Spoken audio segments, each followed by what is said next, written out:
Когда в одном месте звучит башкирский курай, а рядом разливается русская песня, и здесь же исполняют татарские танцы, значит, гостей принимает Башкортостан. Традиционно многонациональный. Только в Нефтекамске 4 основные национальности: татары, русские, башкиры и марийцы.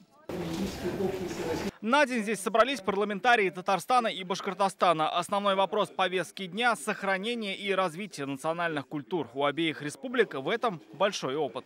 Фундаментальные основы развития любого общества, многонационального общества.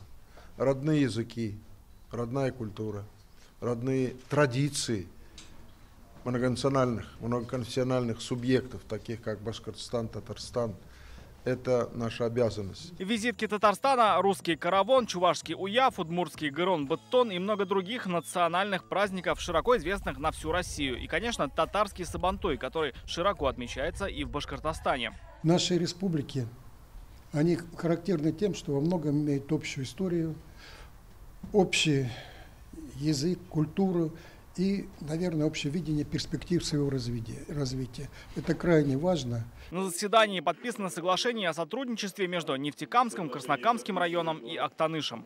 Предложение проводить такие встречи чаще и с участием других комитетов.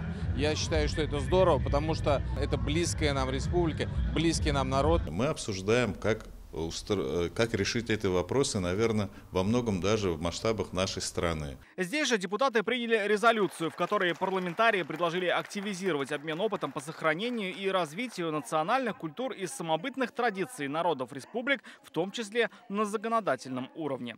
Рамиль Шайдуллин, Эдуард Мухамедьянов, ТНВ, Нефтекамск.